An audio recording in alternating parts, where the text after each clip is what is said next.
Hello, and welcome to Brama Talks. It's a monthly webinar series sponsored by Brama Grodzka Teatr NN in Lublin, Poland. My name is Leory Tec, and it's my pleasure to welcome you to the first of this series. Through Brama Talks, we'd like to highlight Brama Grodzka Teatr NN, which is a municipal institution in Lublin dedicated to the memory of Lublin's Jews, and it's staffed entirely by non-Jews. And our plan in the coming months is to offer you glimpses into the institution Brama Grodzka and give you a chance to meet some of the staff, as well as other meetings with other people that are somehow connected to Jewish Lublin. My connection to Lublin is that my mother, Brama Tec, was born in Lublin in 1931 and survived the Holocaust in Poland. So she's a Holocaust survivor as well as a Holocaust scholar. My connection to Brama Grodzka is that I am the American ambassador to Brama Grodzka and special projects partner. And we've gotten over the years to cooperate on some really interesting projects. I hope to get a chance in the coming months to introduce one of them to you. So the way it's going to work today is we are going to have a 45-minute conversation between me and Vitek Dombrowski, our special guest for this first edition of Brama Talks. And then the last 15 minutes is designated for Q&A. So if you have a question, please put it into the Q&A tab. So if you're on a computer, you should see that there's chat as well as Q&A mode. So the kind of things you can put in chat, for example, right now while I'm explaining logistics, you know, it would be great if you wanted to say where you're viewing us from, how you heard about Brama Talks, and if you have a Lublin connection, what that is. But when you think of a question that you would like Vitek to answer at the end, please put that into the Q&A section. That will be easier for us to manage in that way. So before I invite Vitek to join me, no conversation about Brama Grodzka would be complete without hearing from Tomek Pietraszewicz, the founder and director of Brama Grodzka. So we want to screen a short film that will give Tomek an opportunity to talk about Brama Grodzka.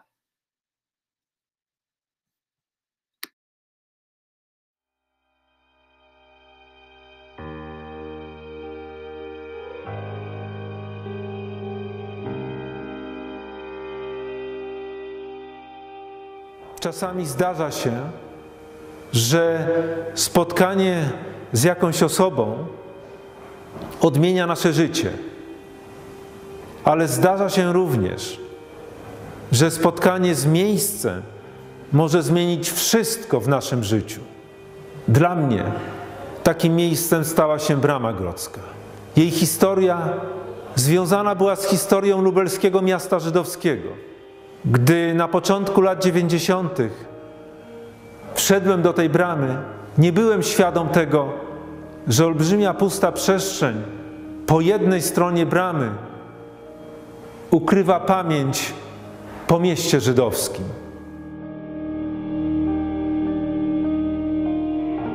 Gdy przychodziłem do bramy, miałem jedno marzenie: robić tu swój autorski teatr. Gdy dowiedziałem się o przeszłości tego miejsca, musiałem sobie odpowiedzieć na pytanie, czy będzie etyczne w takim szczególnym miejscu, jak ta brama, nie odnieść się do tego. Powoli w centrum programu mającego swoją siedzibę w bramie Teatru NN znalazła się pamięć o nieistniejącym mieście żydowskim i jego zagładzie. Przez lata brama stała się rodzajem archiwum, w którym jak w arce pamięci ocalamy dla przyszłych pokoleń stare fotografie, dokumenty, wspomnienia. W Bramie tworzymy symboliczną przestrzeń spotkania dla Polaków i Żydów, miejsce rozmowy o przeszłości, ale też o budowaniu przyszłości. W świecie, w którym żyjemy, potrzeba więcej takich bram. Mijają lata, a dla mnie brama jest wciąż najważniejsza.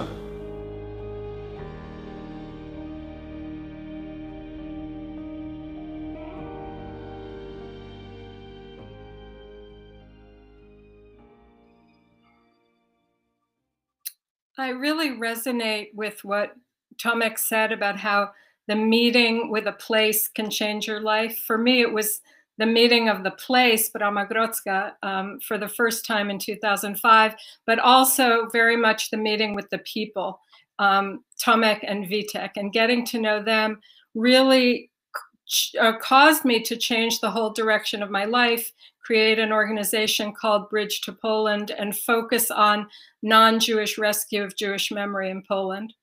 But without further ado, I would like to invite Vitek Dombrowski to join us. Vitek is an actor, storyteller, deputy director of Brama Grodzka, Teatr NN, and my good friend. Vitek. Hello, everybody. Hi, Leora. It's fun to be your guest in our center, and I'm very, very proud that we began this series. And thank you very much for you, and thank you for Agata to invite me for that evening. It's great to see you.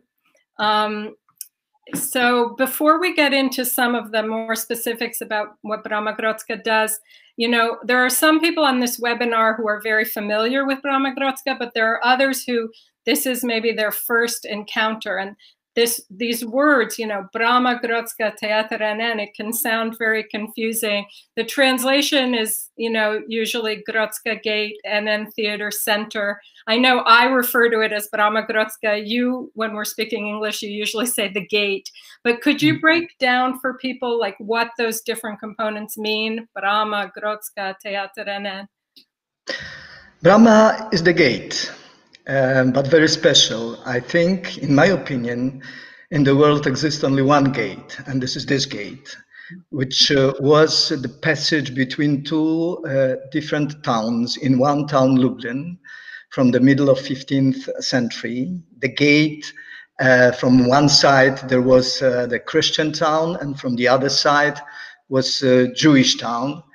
And that gate, which had the name Town's Gate, Brama Grodzka, before 1939 had the second name, that was the name Brama Żydowska, Jewish Gate, because that was the entrance to the Jewish quarter.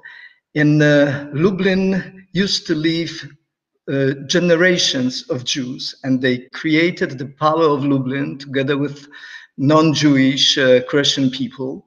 And that was until the World War II.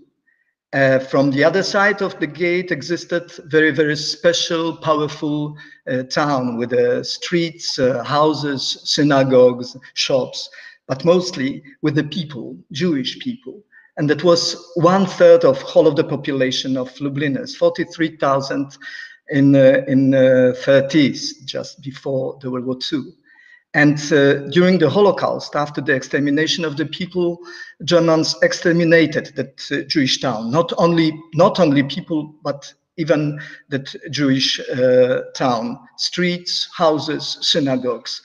On the territory of that Jewish town, today we have empty place, empty space, with concrete, with the highway, with park and grass and some trees, and nothing connected to the past.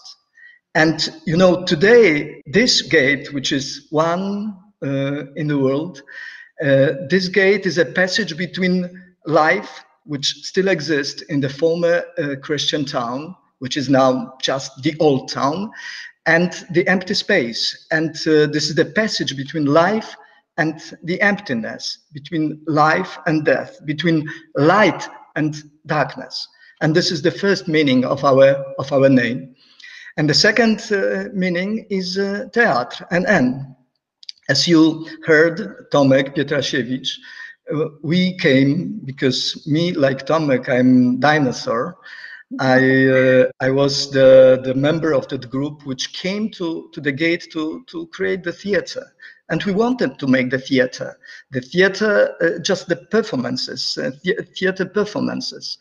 And we didn't know about that Jewish past of Lublin. Nobody told us about that. So when we discovered that history, we changed our artistic plans into that cultural activity, and we started to commemorate that Jewish world. NN, no name theater, the theater dedicated to the people who lost their names during the Holocaust, Jewish people, because they lost not only their lives, but they lost even their identities. And that was our dream, to find as much as possible about them. 43,000 Jewish people. Thank you, Vitek. You mentioned that you said nobody had told us about the Jewish past of Lublin. What about for you growing up? Like, what did you know in general about Jews in Poland, about the Holocaust? In what way were Jews present in your growing up landscape as a child? This is also my personal journey, not only professional, as a member of this Center of the Memory, Grodzka Gate and Theater, because I was born and I grew up in a small town in between of Lublin and Warsaw, 100 kilometers from Lublin. I was not a bad student, but I didn't know from my teachers about pre-war history of my small hometown, Łaskarzew. They didn't tell me about Jews, which were 1/3 of the whole of the population of that small town. And even my parents and my grandparents and my neighbors, they didn't tell me about that. So when I came to Lublin for my studies, that was in 1980, of course, I visited Majdanek. That was the obligation for me to visit that place.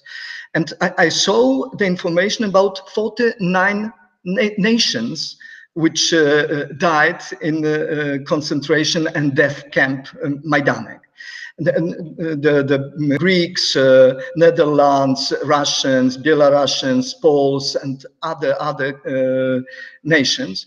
But the guide who gave me the tour, he forgot to add that small word, Jews. From Netherlands, Jews from Greece, Jews from Belarus, from Russia, from Poland. And you know, I've discovered that truth in that moment when I came to Grodzka Gate. That was even my personal discovery. So I grew up with that knowledge, with that gate. So sometimes I'm telling that the gate gave me unbelievable adventure, and I have that adventure as a worker of this gate.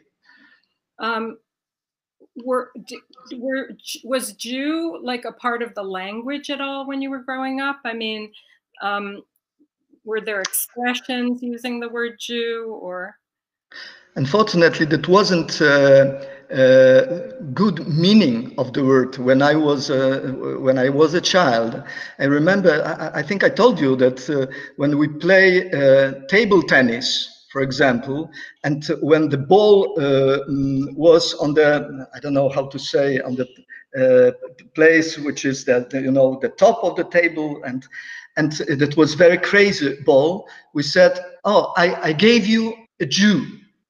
So it was horrible. So Polish language is full of anti-Semitic expressions, or yes. Interesting. When Tomek, because Tomek said in the film, how he had this idea of starting a theater, and then when he discovered what used to be on the other side of Brama Grodzka, he changed, he decided we're going to have this cultural institution here. So what was your first reaction to that? I mean, were you immediately, yes, that's a great idea, or how did it go? No, because I came to Tomek, I was invited by him to create the theater. So he invited me as a musician. I was the composer and musician in his performance. And the first reaction was, no, I want to make the theater. So that's why I came here. But Tomek, he's my best friend. He's an unbelievable person, and we spoke a lot about that. And he gave me so many arguments to change that idea.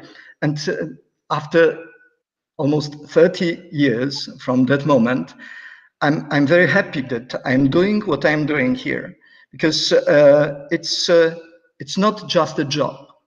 That's my life, and still I'm very impressed by everything what I can find in this place and around this place.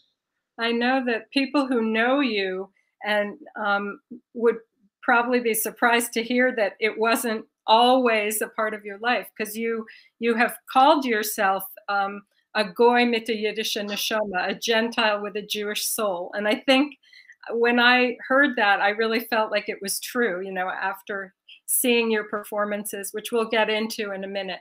So let's now go into Brama Grodzka, because Brama Grodzka is this institution where people work, and it's a building. It's not just the gate, right? So I think the first thing that people from the outside who are visiting will see is the exhibition. So could you talk to us a little bit about what is the feeling in the exhibition? What were you trying to evoke with this exhibition, and what are some of the more important elements there?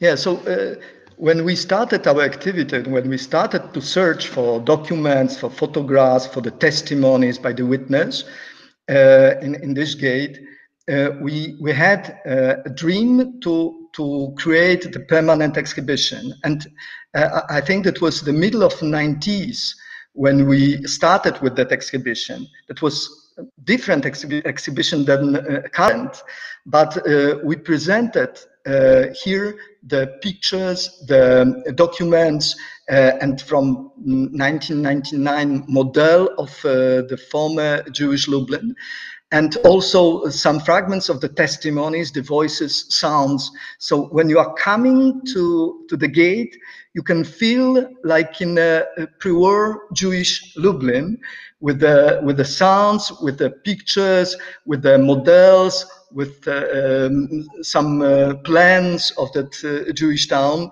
And this is the first meeting with the gate. And always you have the guide who is telling you about the history of Jewish town in Lublin, about the history of Jews in Lublin from the middle of 15th century until the middle of 20th century. And this is the first meeting for the guests of our gate.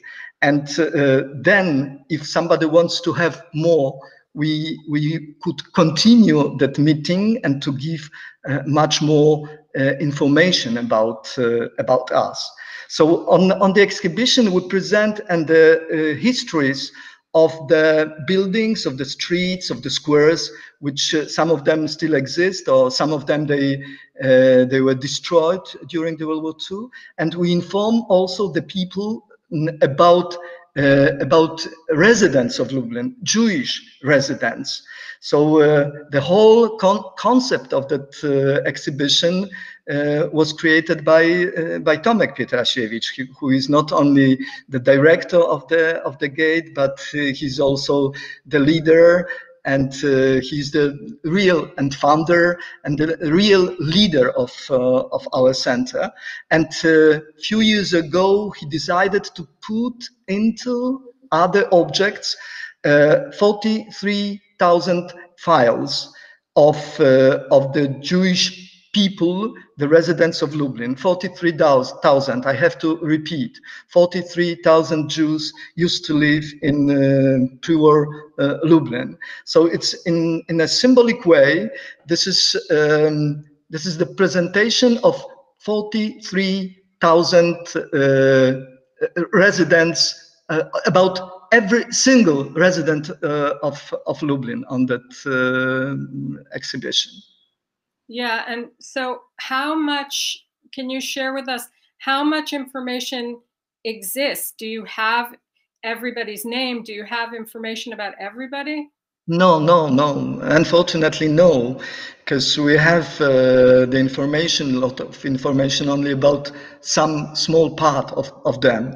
Some files are blank, are empty, but you know, they are constructed from 2 pages, and you can open the page, and there is the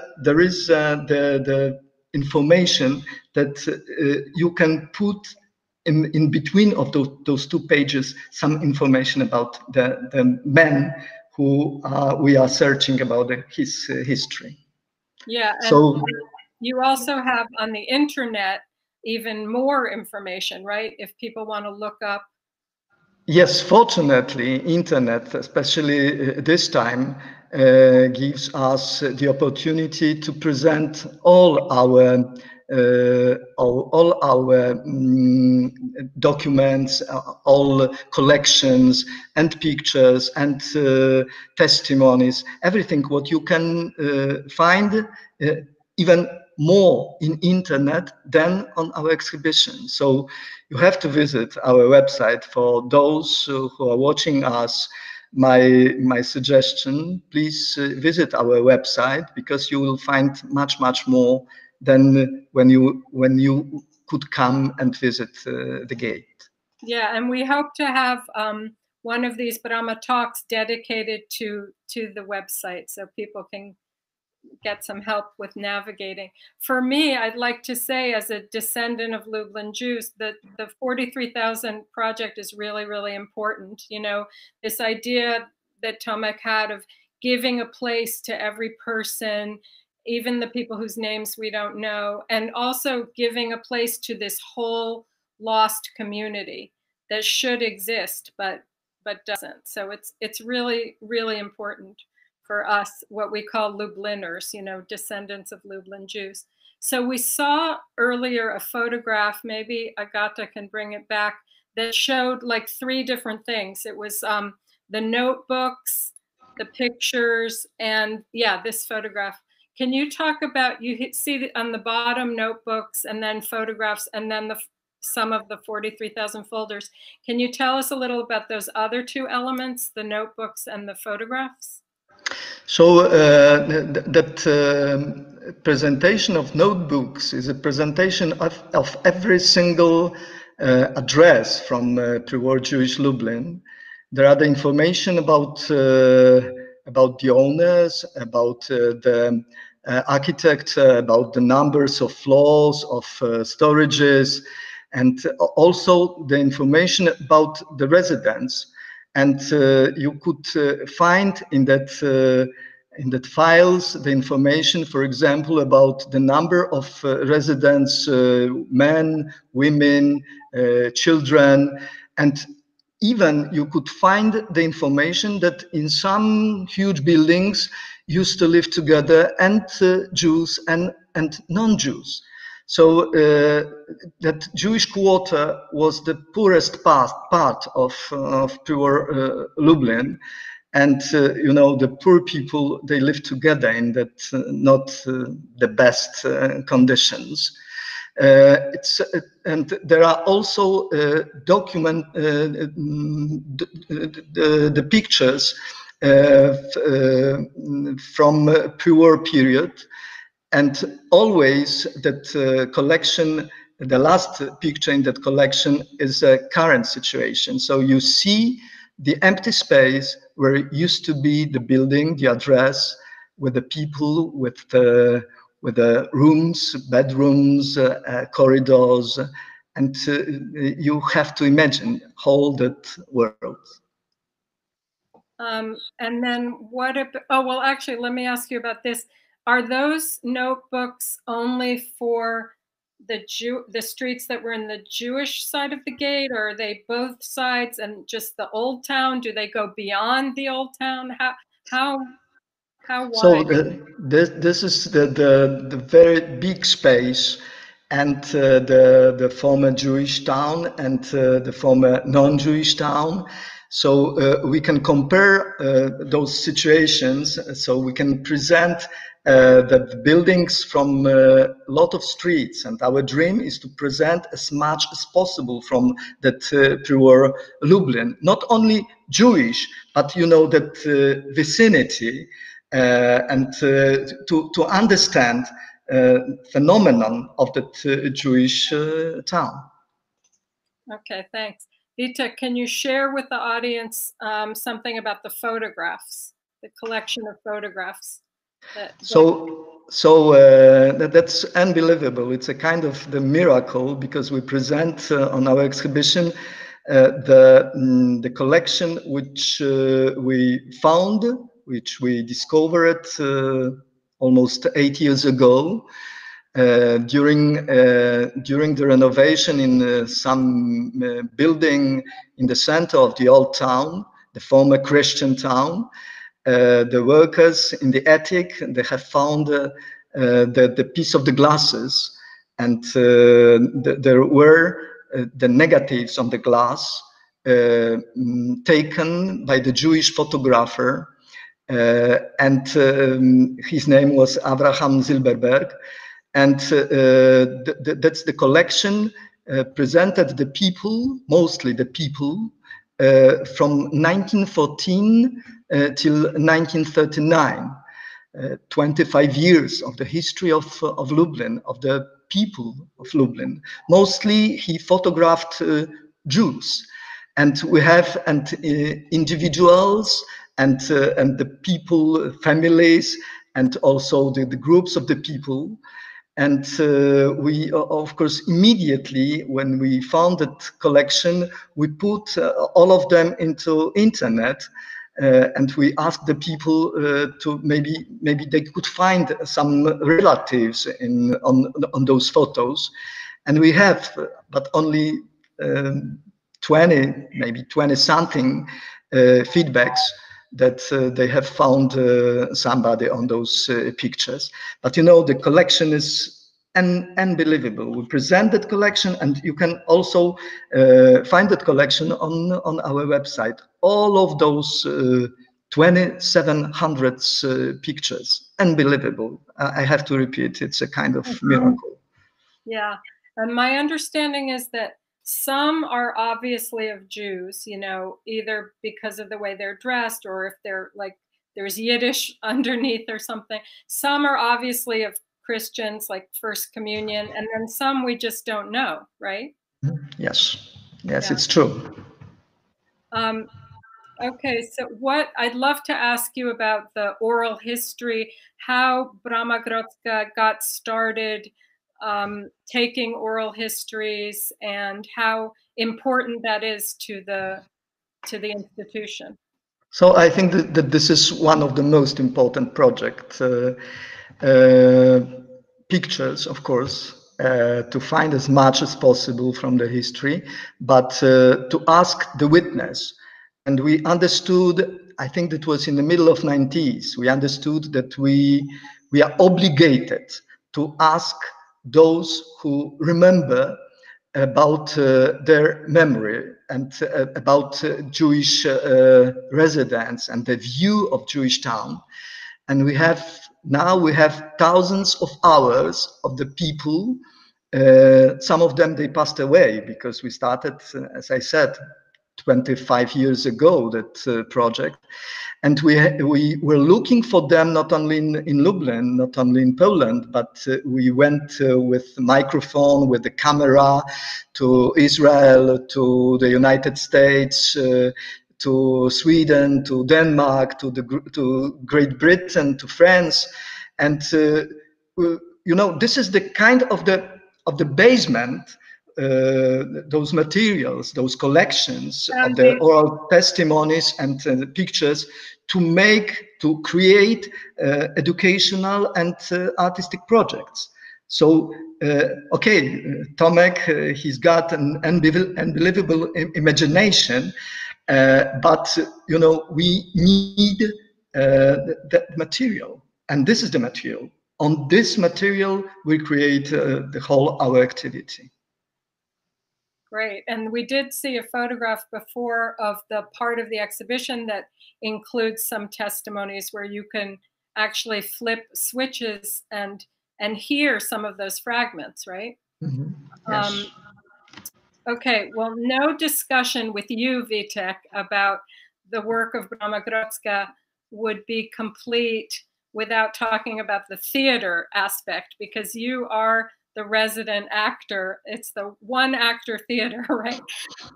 And can you tell people on this webinar about what performances you do and what other things you do theater-wise outside of? So we saved, you know, the theater. You asked me about my reaction for the invitation by Tomek to change, you know, the artistic theatrical plans, but we saved the theater, and we are doing the theater in a gate. But of course, it's a completely different theater than 30 years ago.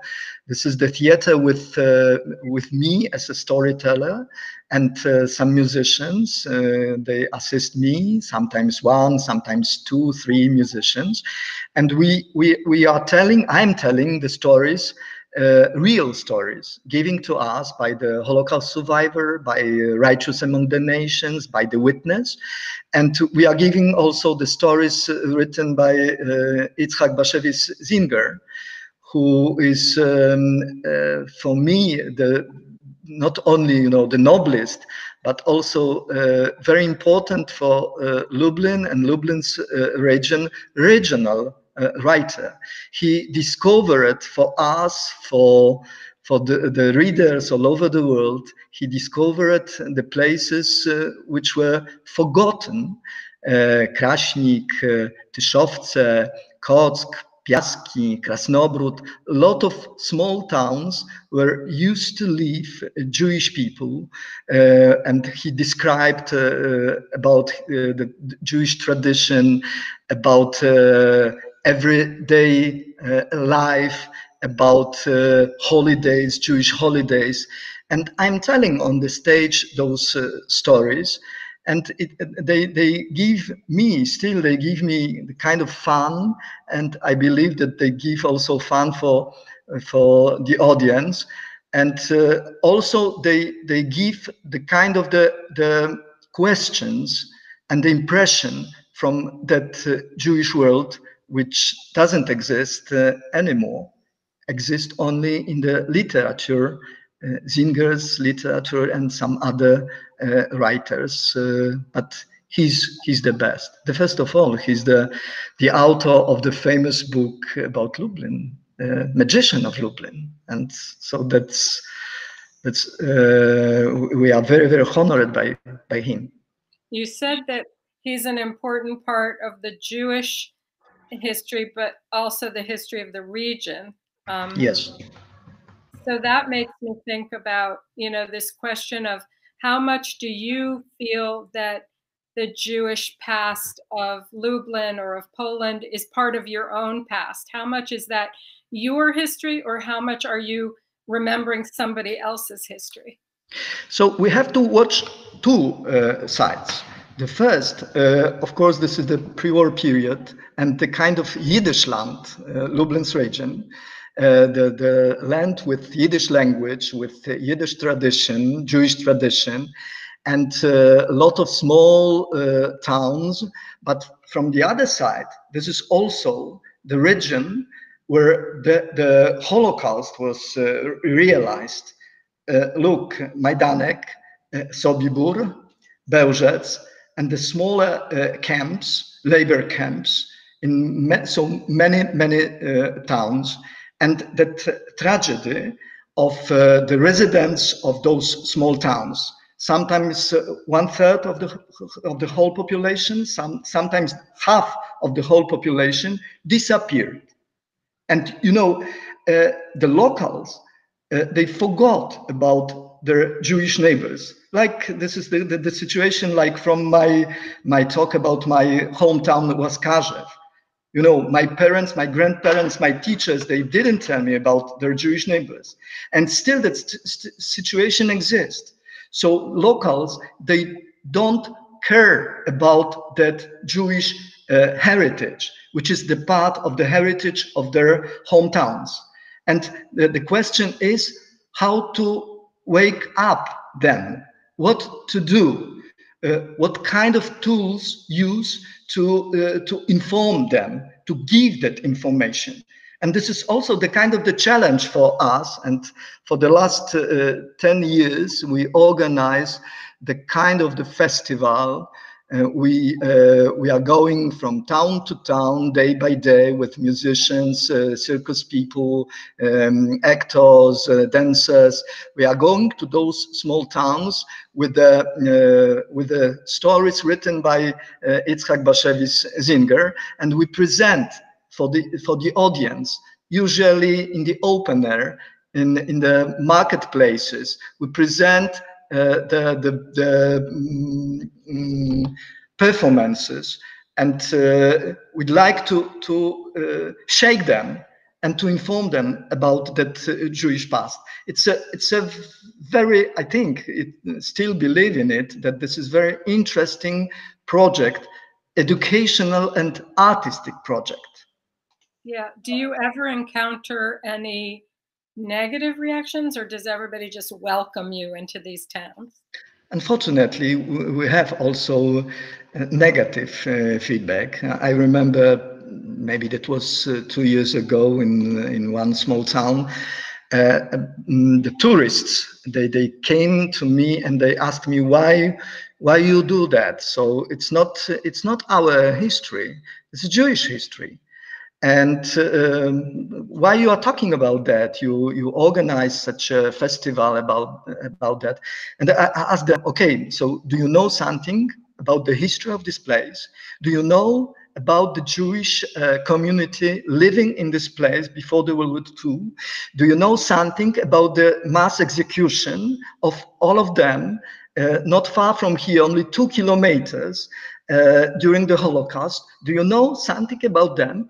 And she said, but I'm not interested in that. No, and you know, the question is how to interest them, and we are trying. Yeah. Okay, I want to ask you, because Brama Grodzka has, you know, the inside, the exhibition, the theater.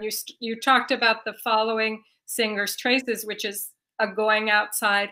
There are other ways that Brama Grodzka goes outside, through mysteries, through the walk to the Umschlagplatz, the ghetto markings.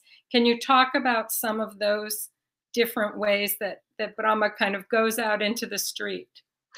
No, still, this is the phenomenon of Tomek, and I'd like to tell you about very important for me, personally for me, event which was 20 years ago. That was September 2000, and the mystery, calling by Tomek mystery, One Land, Two Temples. Because as I told you about the gate as a passage between the former Christian and Jewish towns, the gate is situated in between, and in between of two temples existed in those two towns. Jewish synagogue in the former Jewish town and Catholic church in the former Christian town. And for one evening, that was Saturday evening, we invited righteous among the nations and residents of Lublin. 5,000 residents of Lublin came for that event. And the righteous among the nations, we dug the soil from those two former temples which were destroyed.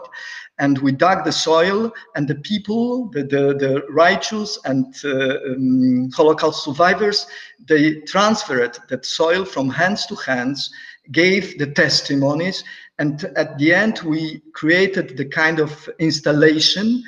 We planted two small trees of wine, of the grape, the symbols of life, as a symbol of two temples in one town, one land, two temples. I believe that mystery changed a lot among all of the participants of that event. So that was an event that happened once, and you also have some events that happen every year, right? Like the Mystery of Light and Darkness, where names from the ghetto are read. And then there are some ways that the landscape in Lublin has been changed to bring back memory. Like, do you want to talk a little bit about the walk to the Umschlagplatz and why that's so important? Yeah, 2017, that was a very important year for our activity, because that was the anniversary of Lublin. Lublin was established in the middle of 14th century, at the beginning of 14th century. And together with that, we decided to commemorate that Jewish past.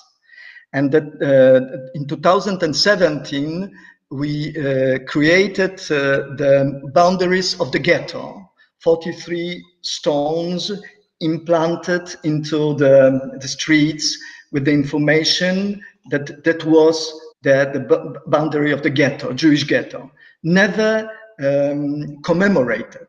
So 43 stones, like 43,000 Jews living in pure Lublin.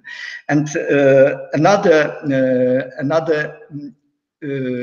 project, which was commemoration of the Umschlagplatz, from where Jews were deported to Bełżec death camp between March 16th and April 14th, 1942. Only during that short time, Germans deported from Lublin 28,000 Jewish people.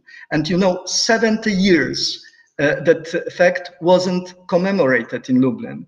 And I remember we spoke a lot with Tomek about that. And 2017, that commemoration was established. So in that place where used to be the Umschlagplatz, there is the kind of the installation, and to that place we can walk. That walk is in the same trail where Jews made their last walk from the synagogue to the Umschlagplatz. And my dream is that all of the residents of Lublin, they should once alive to walk that walk from the synagogue to the Umschlagplatz, to commemorate the residents of Lublin, the Jewish residents of Lublin. And just before I have two more things before we open it up. Quickly, could you talk about another event that happened in 2017 that was very important, the Lubliner reunion? I understand that you asked me about Lublin's reunion. Yeah. So that was also the dream, to invite the people with Jewish roots in Lublin, to invite them in the same time and to host them. And that was July 2017. More than 300 people all over the world. They came, they met, they gave their testimonies, they gave the information about their families, and they also participated in some events organized by us. And when we finished that meeting, we dreamed about the other one, the next one, and we still dream that we can do it in 2022. So I believe that coronavirus will not stay with us, and we will repeat. And of course, now all of you've got the invitation, if it will be possible, to visit Lublin, to visit us, to visit the gate, and first of all to meet with other people with Jewish roots from Lublin. Okay, Vitek, just really quickly, do you think you could tell us how you would define the mission of Brama Grodzka, if you had to do it in a couple of sentences? So the first to commemorate the part of the history of our town, because for me, as I said, I wasn't born in Lublin, but Lublin is my hometown. And I want to remind the people, the residents of Lublin, about the history, very important history. And we don't create the monuments. The monument is the whole our activity, our collections, of course, the gate, and the website, and all information in the internet. And this is the kind of the monument. But I think that we have to give also the empathy for the residents, because sometimes I'm very curious when I'm visiting those small towns and I see a lot of monuments dedicated to some victims, to some moments of the history of those towns, and there is no commemoration of the biggest tragedy which was in the history of those towns. And this is the same in Lublin. Holocaust was the biggest tragedy in the history of Lublin. And we have to remember about that. Well, I'm sure that I'm not alone in thanking you and everybody else at Brama for doing that work. Now I'd like to present to you some questions from the audience. So Florence asks, will the internet files also include information from other cities and towns in the Lublin province? Yes, so we have in our staff, we have the expert of the region. His name is Emil Majuk, and he collects the information about the small towns from our region, and even from abroad, from Belarus, from Lithuania, from Ukraine. And he published, we published, but he was the coordinator of that project, Shtetl Roots. This is the book, and also the information, the knowledge about the history of those towns exists in the internet. Yes, sometimes I have the question about other regions of Poland, and the people, they ask me, and what about Silesia? What about the western part of Poland? What about Mazowsze, for example? And we can't do everything, but that region, this is also the topic of our interest, of our activity. Okay, and then we have two questions that I think I can kind of combine. Alejandra asked how many Jews live today in Lublin, and Madison asked if there was a revival of Jewish life in Lublin. So it's a very, very small group. It's just a few dozens. and they have some meetings in the former Yeshivat Chachmei Lublin, which was renovated a few years ago. But they are even not independent. They are the branch of the Jewish community in Warsaw. And, you know, it's a very, very small group. Yeah, and they're not actually descendants of Lublin Jews. No, no. Right. There's one Yiddish speaker left in Lublin, right? Roman Lippmann is yeah. an unbelievable person. He gave us a lot. He gave us some translations and some knowledge. He's honorary chairman of the Jewish community in Lublin. Unbelievable person, yeah. Vitek, what I was asking, I don't know if you heard me, I wanted to give you a chance to speak to the importance of your relationship and friendship with survivors, because I know that's been important for you and for Tomek. Yeah, so that's always the most important meetings with them. And I have in my mind, I have a lot of meetings with them. And I remember one, which was maybe 10, maybe more than 10 years ago.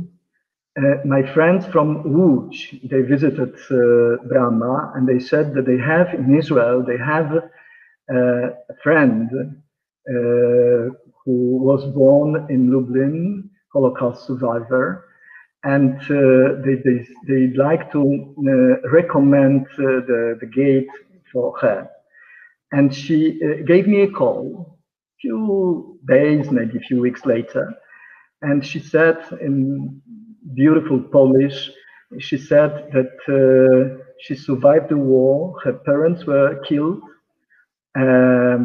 mother was killed probably by Poles, and she said that she doesn't want to come back to Poland. She said when she left Poland in late 40s as a child, she said that she will never come back to that land.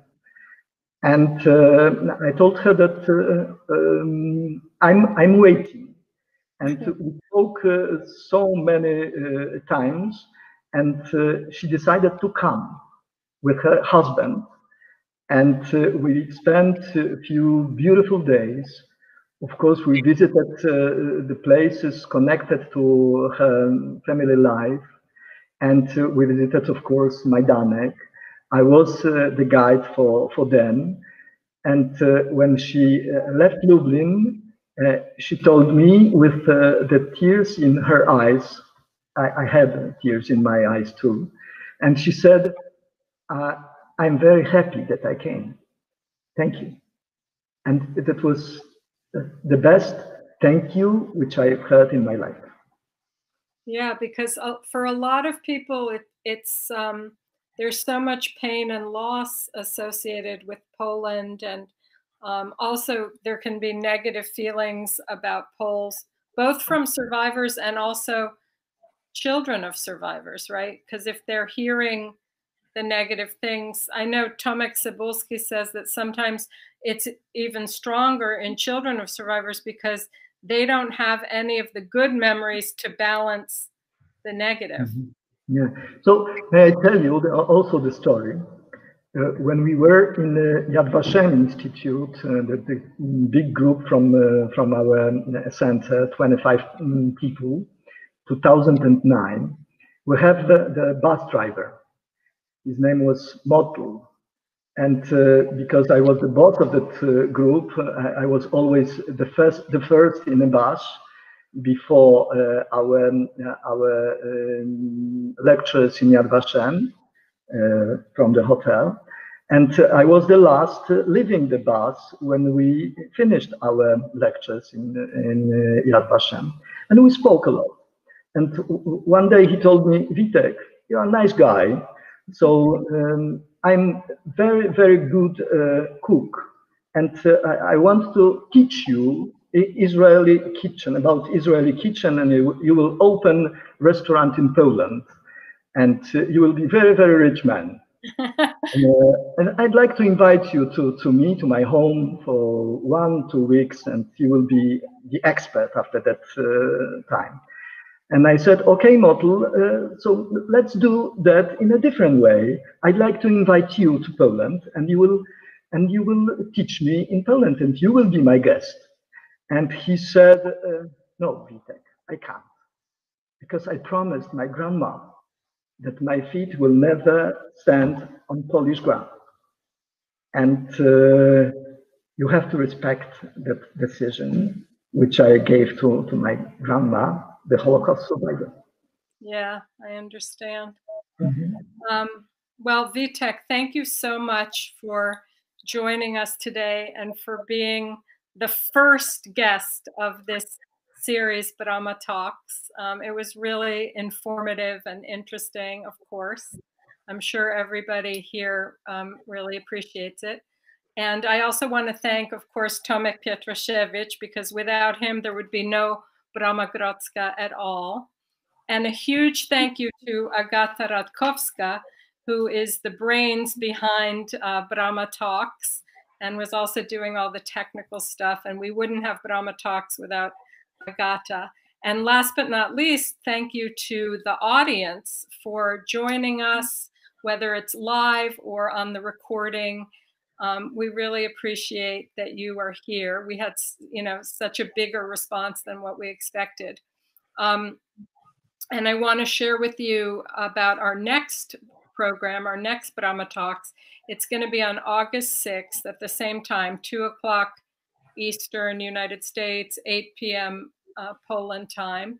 And it's going to be a conversation between Dani Admon, who's a Lubliner who lives in Israel, and his cousin, Judy Josephs, who is a survivor from Lublin. And Vitek and I had the pleasure of being hosted by Judy Josephs and her daughter, Ruth, last fall in West Nyack, New York, for a presentation performance that we do. And in addition to having a fascinating story, as all survivors do, she's also a very wonderful, pleasant person. So I invite all of you to join us then, and see you next month. Bye. Bye, thank you.